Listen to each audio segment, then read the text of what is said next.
Hello everyone, welcome back to my channel. Welcome to let's adda with Soumen. আর আমি সৌমেন চলে এসেছি নতুন একটা ব্লগ নিয়ে। গলা শুনে বুঝতেই পারছো আবারও হঠাৎ করে বেশি অসুস্থ হয়ে পড়েছি। তবে এটা যেদিনের ব্লগ সেদিন কিন্তু অসুস্থ হয়ে পড়িনি, সেদিন সম্পূর্ণ সুস্থ ছিলাম আর সেই জন্যই কিন্তু সমস্ত কাজ নিজের হাতে করতে পেরেছি।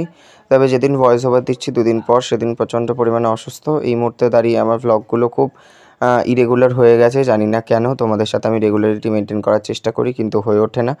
তবে যেভাবেই হোক তোমাদের সাথে আমি খুব রেগুলারই এবার ভিডিও দেওয়ার চেষ্টা করব।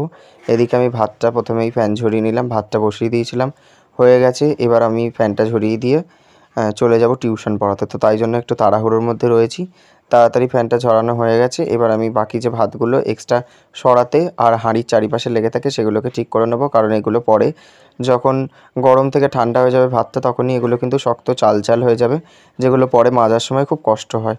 তোমরা কে কেমন আছো এই সিজন চেঞ্জের পরিবর্তনে আর এই সময়ের পরিবর্তনটাতে কে কীভাবে রয়েছো আমাকে কিন্তু অবশ্যই কমেন্টে জানিও। আমার সত্যি কথা বলতে খুব কষ্ট হচ্ছে এই সময়টাতে, প্রায়ই অসুস্থ হয়ে পড়ছি। সিজন চেঞ্জের টাইমটা প্রতি বছরই আমার এরকম হয়, কিছু করার নেই। এই সময়টাকে আমাকে একটু অতিক্রম করতেই হবে, তার মধ্যেই টিউশন পড়াতে যাওয়া, সব কিছুকে অ্যাডজাস্ট করতে হয়। তবে অসুস্থ থাকার সময় আমি আর সেগুলো করতে পারিনি। তো এদিকে দেখো মোটামুটি সব কাজ সেরে এবার ব্রেকফাস্ট নিয়ে বসে পড়েছি। ফ্রেশ হয়ে নিয়েছি স্নান করে, তারপরে আমি এখানে ব্রেকফাস্ট করতে বসে গেলাম। এখানে ব্রেকফাস্টে ছিল আজকে স্যান্ডউইচ, দিদি দিয়ে গিয়েছিল। স্যান্ডউইচ খাওয়ার ভিডিও তোমরা শর্টসে আগেই দেখেছো, তবে তোমাদের হয়তো খুব একটা ভালো লাগেনি, বেশিরভাগ কমেন্টই নেগেটিভ ছিল। ঠিক আছে, থাক, আমি আমার মতো দিতে থাকি, তোমরা তোমাদের মতামত জানিও। আমি চেষ্টা করি তোমাদের মত অনুযায়ী একটু ভালো ভিডিও দেওয়ার। যেমন আমার নাচের ভিডিওটাতে দুষ্টু কোকিল, প্রচুর মানুষের সমর্থন পেয়েছি, প্রচুর মানুষ আমাকে, বেশিরভাগ মানুষ আমাকে ভালোবেসেছে, এটা আমার কাছে একটা বড় প্রাপ্তি। তো এগুলো তো সবসময় হয় না, ভালো খারাপ মিলিয়েই জীবন। কোনো ভিডিও তোমাদের ভালো লাগবে, কোনোটা খারাপ লাগবে, একটু অ্যাডজাস্ট করে নিও নিজের পরিবারের সদস্য মনে করে, কারণ আমার তো পরিবার বলতে কেউ নেই, তোমরাই আমার পরিবার। এদিকে ছিল আরও একটা স্যান্ডউইচ, এদিকে খাওয়া দাওয়াটা কমপ্লিট করে চলে গিয়েছিলাম পড়াতে। বাড়ি ফিরে আজকে খাবার নিয়ে বসে পড়লাম। এদিকে ছিল আজকে ভাত, আর এদিকে ছিল কিন্তু ডালটা কিন্তু গতকালের ফ্রিজে ছিল, বার করেছিলাম, দেখে তোমরা কিছুটা বুঝতে পারছো আশা করি। এদিকে ছিল কিন্তু চিচিঙ্গে ভাজা আর কুঁদরি ভাজা একসাথে মিক্সড করে, আর এছাড়া এখানে ছিল কিন্তু পটল আলু সবজি দিয়ে তরকারি।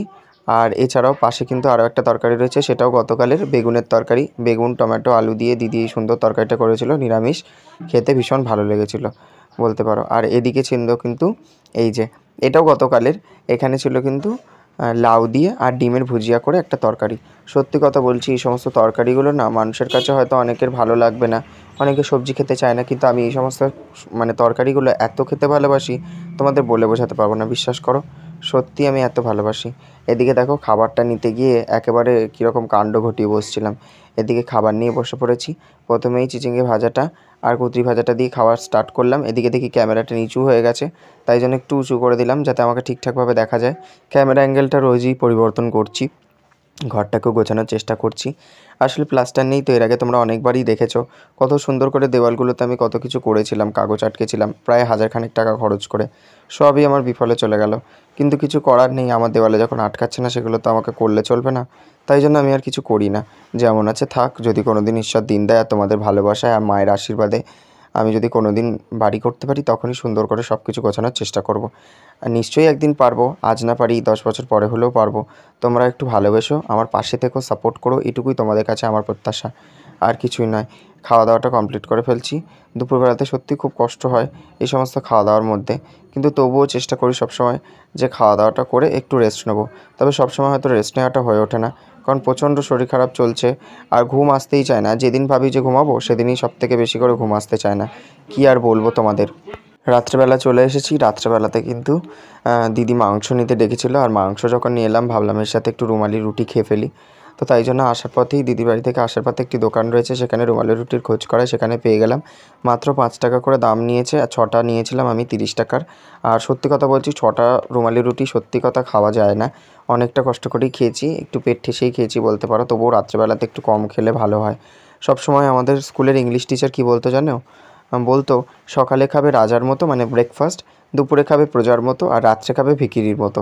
কিন্তু উনি আবার নিজেই বলতো আমরা এটাকে উল্টোভাবে মানি, সকালবেলা চা বিস্কিট খেয়ে কাজে বেরিয়ে যাই, দুপুরবেলাটায় খাই, আর রাত্রেবেলাটা যেহেতু বাড়িতে থাকি বেশি করে খেয়ে ফেলি, কিন্তু এটা কিন্তু উচিত নয়। ওনার কাছ থেকে অনেক শিখেছি, ওনার আর আমার সম্পর্কের ব্যাপারে অনেক কথা তোমাদেরকে একদিন বলবো, মানে উনি কত ভালোবাসতেন আমাকে এবং আমাদের অনেক স্টুডেন্টকেই, হয়তো আমাকে একটু বেশি ভালোবাসতেন। এছাড়াও ওনার কাছ থেকে আমি আমার জীবনের অনেক নীতি শিখেছি, যেটা আমি মনে করি আমার চরম দিনেও যেদিন আমার মা চলে যায়, উনি একটা কথা বলেই শুধু আমার মনকে সায় দিয়েছিল। যখন আমি কাঁদতে কাঁদতে ওনাকে ফোন করেছিলাম যে স্যার আমার মা মারা গেছে, তখন শুধু একটা কথা উনি বলেছিলেন, তুই তোর দুঃখটা ভাবছিস যে তুই কত কষ্ট করছিস, একবারও তো ভাবলি না মায়ের দুঃখটার কথা, যে তোর মা কতটা কষ্ট করেছে, কতটা দুঃখ করছিল, কতটা কষ্ট পাচ্ছিল, সেখান থেকে সেই মানুষটা মুক্তি পেল। তোর কাছে কি সেটা একবারও মনে হচ্ছে না যে সেই মানুষটা আজকে কি কোথাও শান্তিতে থাকছে?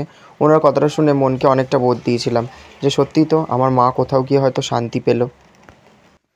নমস্কার, একটা ভালো খবর দিই তোমাদেরকে। প্যান কার্ডটা কমপ্লিট হয়ে গেছে, আমার কাছে মেসেজ চলে এসেছে। এই মুহূর্তে আমার কাছে একটা কল এসেছিলো পোস্ট অফিস থেকে, আমার নিয়ারেস্ট পোস্ট অফিস বড়িশা, সেখান থেকে আমার কাছে কল আসে। আমাকে বলা হয় যে প্যান কার্ডটা যাবে একটা অ্যাড্রেস বলতে। তো আমি অ্যাড্রেসটা তো বললাম, কিন্তু উনি বললো যে বাড়ির নাম্বার কি আছে। তো আমি বললাম আমার বাড়ির নাম্বার তো নেই। তখন উনি বললো যে তাহলে তুমি কী করবো। এবার দেখো, বাড়িতে আসবে, এসে যদি ফিরে যায় সেটাও একটা প্রবলেম। আর পোস্টম্যানকে দিয়ে পাঠাবে, সেও এতটা আসবে এবং তারপরে পাবে না। কারণ আমার বাড়িতে তো আমি ছাড়া এই মুহূর্তে দাঁড়িয়ে আর কেউ থাকে না, না? এবার আমি তো বেরিয়ে যাই মাঝে মাঝে। দেখো, প্রতিদিন একটা পার্টিকুলার টাইমে আমি টিউশন পড়তে চলে যাই। এরপরে আমার আগামীকাল থেকে আমার ট্রেনিং শুরু হয়ে যাবে, সেখানে চলে যাব। আমার টু হুইলার ট্রেনিং থাকে, আমার একটা জবের ট্রেনিং শুরু হয়েছে সেটার জন্য। এছাড়াও আমার সন্ধেবেলা টিউশন পড়ানো, আমার সন্ধেবেলাতে তো আসে না, ওরা মোটামুটি বিকেলের মধ্যে আসে। সেই টাইমটাতে আমি পার্টিকুলার বেশিরভাগ সময়টাই বাড়িতে থাকি না। তো সেই জন্য আমি বললাম যে আমি কালেক্ট করে নিলে কি কোনো প্রবলেম হবে? তো বললো যে তাহলে তুমি টুমরো চলে এসো 11 AM এ। তো আমি চলে গিয়েছিলাম, আচ্ছা মানে যাব কালকে। ইচ্ছা আছে যে তাড়াতাড়ি করে বেরিয়ে যাব। দিদি তো আসে, দিদি তো বেরিয়ে যায় 10:30টার মধ্যে, তারপর আমি বেরিয়ে যাব। আর এদিকে তোমাদেরকে সেটাই বলছিলাম, প্যান কার্ডটা হয়ে গেল, আরও একটা জট কাটলো বলতে পারো। এটার জন্য অনেক প্রবলেম ক্রিয়েট হচ্ছিল। আমার ইনস্টাগ্রামটা মনিটাইজ হয়ে গেছে তোমাদের ভালোবাসাতে, ইনস্টাগ্রাম অ্যাকাউন্টটা। তো সেখানেও আমাকে মনিটাইজেশনে দেখাচ্ছিল যে প্যান কার্ডের ডিটেলসটা লাগবে। তো সেই জন্য আমি আরেকটু ওয়ারিড ছিলাম যে প্যান কার্ডের ডিটেলসটা না দিতে পারলে অসুবিধায় পড়ে যাব। দেখা যাক, ওটা তো হয়ে গেল। এবার দেখো, এই যে ছোট্ট তুলসী মঞ্চটা কিনেছিলাম, তোমাদেরকে দেখাবো দেখাবো করে দেখানোই হচ্ছিল না। এই যে দেখো কি সুন্দর। এই যে ভেতরে কিন্তু একটা হোল রয়েছে যাতে ওই এক্সট্রা জলগুলো বাইরে বেরিয়ে আসতে পারে। খুব সুন্দর এটা। এটার দাম পড়েছিল 150 টাকা। পুরোটাই মনে হয় চীনামাটির তৈরি, আর তার উপরে সুন্দর কাজ করা রয়েছে এইটা। আর তোমাদেরকে বলি, আমি তো আবার ডক্টরের কাছে গেলাম আমার এই সোয়েটের প্রবলেমের জন্য। উনিও অ্যাংজাইটির কথা কিছুটা বলেছে, তবে উনি বলেছে বেসিক্যালি ফিজিক্যাল উইকনেসের জন্যই এটা হচ্ছে। আমি জানি না কেন ফিজিক্যাল উইকনেসটা হচ্ছে। আমার তো খাওয়া দাওয়া মোটামুটি ঠিকই থাকে, ছোট মাছও খাই, শাকসবজিও খাই, কিন্তু একটা জিনিস খাই না, সেটা হচ্ছে ফ্রুটস। আমি একদম ফ্রুটস খাই না। তো আমাকে বলেছে ফ্রুটস খেতে বেশি করে। তো আমি দেখি আগামীকাল যখন আমি বেরোবো, মানে একটু বেরোনোর আছে, তো বললাম যে পোস্ট অফিস যাব। তখন পোস্ট অফিসটা আমাদের এমন জায়গাতে সিচুয়েটেড, শখের বাজার, যারা বেহালা অঞ্চলে থাকে তারা চেনে। শখের বাজারে একদম বাজারের পেছন দিকটাতে। আর মানে পোস্ট অফিসের পেছনের যে দিকটা, যে দিকটাতে প্রধানত দেয় হচ্ছে আমাদের প্যান কার্ড, তো সেটা হচ্ছে একেবারে পোস্ট অফিসের ফ্রন্ট সাইডে না, ব্যাক সাইডের দিকে। তো সেটা কিন্তু একেবারে বাজারের ভেতর থেকেই আসতে হয়। তো বাজারের ভেতর থেকে যখন আমি যাব, তাহলে দেখি যদি বাজারে ভালো দোকান পাই। আমার একটা জিনিসের প্রবলেম হয়ে গেছে প্রচুর, আমার কাছে না ক্যাশ অ্যাভেলেবেল থাকে না, বা সবসময় অনলাইন পেমেন্টের অপশন থাকে। তো এখন তো বেশিরভাগ দোকানেই থাকে, তো যদি আমি কোনো দোকানে পাই অবশ্যই সেখান থেকে আমি কিছু ফ্রুটস কিনবো। আমি তো মোটামুটি আগে খেতাম কিউকাম্বার, বানানা, অ্যাপেল, আর হ্যাঁ, মোটামুটি পোমেগ্রানেটটা খেতাম, গ্র্যাপসও খাই। বাট যেটা হচ্ছে রোজ অ্যাপেলটা আমি খুব একটা খাই না। স্টার অ্যাপেলটা খাই না, কারণ ওটা আমার জানি না কেন একটু কেমন লাগে, টেস্ট আমার খুব একটা ভালো লাগে না।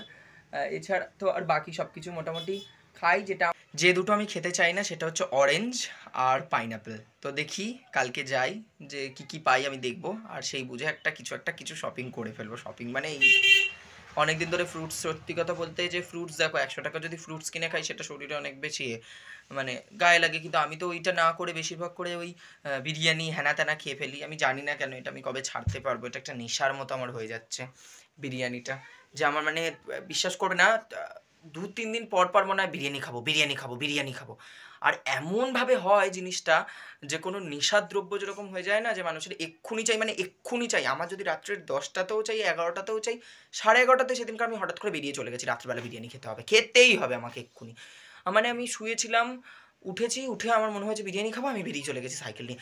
মানে বুঝতে পারছো না কী অবস্থা, আমাকে রাস্তায় কুকুরে তাড়া করেছে। কারণ আমি অত রাত্রে যাচ্ছি আর এখানে কুকুর, মানে প্রচুর কুকুর। আমি যে যে পাড়ার ভেতর থেকে তো যেতে হয়, একেবারে তো মেন রোডের উপর আমাদের বাড়ি না, মেন রোডেও প্রচণ্ড কুকুর থাকে, কিন্তু আমি পাড়ার ভেতর থেকে যাচ্ছিলাম। আমাদের এখানে হরিদেবপুর বলে একটি জায়গা রয়েছে, সেখানে আমাকে যেতে হয়। সেখান থেকেই প্রধানত আমি বিরিয়ানিটা নিয়ে আসি সিমলা থেকে। তো আমি সেখানে যাওয়ার পথে 2-3 জায়গাতে আমাকে কুকুরে যাওয়ার সময় তাড়া করেছে, আসার সময় তাড়া করেছে সাইকেলে। আমি অনেক কষ্টে এসেছি, প্রভু যিশুর নাম নিতে নিতে আমি বেঁচে গেছি বলতে পারো, কিন্তু ওইরকম একটা ভয়ের ব্যাপার। কিন্তু আমার এটা নেশা হয়ে যাচ্ছে, আমি কি করে ছাড়বো? যদি কেউ জেনে থাকো আমাকে প্লিজ জানিও, প্লিজ প্লিজ প্লিজ জানিও, আমি তোমাদের কাছে রিকোয়েস্ট করছি। আর এছাড়া কি, খাওয়া দাওয়ার ব্যাপারে আর কিছু মোটামুটি বলার নেই। এইটাই আমার খুব নেশা হয়ে গেছে। এবং এমন মাঝে হয়েছিল অনলাইনে অর্ডার করে খাওয়ার, মানে রাত্রি 2টো বাজে, 2:30 বাজে, 3টে বাজে, একদিন ঘুমিয়ে পড়েছি 11টা নাগাদ, আবার ঘুমটা ভেঙেছে আমার ঠিক 3:30। 3:30 ঘুমটা ভেঙে আমার মনে হচ্ছে আমি পিৎজা খাবো, সঙ্গে সঙ্গে অনলাইন অর্ডার করে ফেলেছি। এটা উচিত নয়, আমি জানি না কেন আমি পারছি না। এবং অনলাইনে অর্ডার করে এটা তো প্রচুর খরচও হয়ে যাচ্ছে না, সব নষ্ট হয়ে যাচ্ছে আমার টাকাগুলো, যেটুকুনি আমি সেভিংস করেছি, যেটুকুনি কিছু রয়েছে সেটুকু এবার হঠাৎ করে করে ফেললাম। আর ডমিনোজের পুরো অফিসিয়াল অ্যাপ থেকেই করি, ওরা তো দেখায় 30 মিনিট 40 মিনিট, আসে 1 আওয়ার পর। তো তার অতক্ষণ জেগে থাকি এবং ততক্ষণ মোবাইল ঘাটছি, আর সমানে দেখছি কতটা এলো কতটা এলো। তারপরে এসে পুরো বাড়ি অব্দি দিয়ে গেল, ওই খেলাম, তারপরে আমার মানে মনে যেন শান্তি হলো। তারপরে খাওয়ার পরে মনে হচ্ছে এতগুলো টাকা খেয়ে ফেললাম। মানে বুঝতে পারছো তো, ওই যে কথায় আছে, ভাবিয়া করিও কাজ করিয়া ভাবিও না। আমার এটা খুব দোষ, আমি করিয়া ভাবি, আমি কাজটা করার পরে আমি ভাবি যে আমি কী করলাম, ভেবে চিন্তে করি না কিছু। জানি না কেন এরকম হয় আমার সাথেই। বারবার তোমাদেরকে এগুলো বললাম, এবার টিউশন পড়াতে বেরিয়ে যাব, আর বেশিক্ষণ বসবো না। তো একটু কাজেরও চাপ রয়েছে, যেমন হচ্ছে তোমার বাসনগুলো মাজতে হবে, বাসনগুলো কিছুটা পড়ে রয়েছে বাকি। এই ছিল ভিডিও, কেমন লাগলো অবশ্যই জানিও। আর ভিডিওটি যদি ভালো লাগে থাকে লাইক কমেন্ট শেয়ার সাবস্ক্রাইব করো। শরীরটা আগের থেকে একটু ঠিক আছে, তোমাদেরকে বলে রাখি। হ্যাঁ, আগে যেরকম খুব জ্বরটা ছিল, আস্তে আস্তে জ্বর আর শরীরে যা উইকনেস ছিল সেগুলো কিছুটা কেটেছে। কালকের ভিডিওটাও তোমরা দেখেছো, একটু মন খারাপেরই ছিল। আজকে মোটামুটি ঠিকঠাক আছি, তোমাদের সাথে সেটাই শেয়ার করলাম। কেমন লাগলো ভিডিওটা জানিও, আবার বলছি। আর সাবস্ক্রাইব করে দিও let's adda with Somen. Tata bye bye, see you soon, দেখা হবে অন্য একটি ভিডিওতে।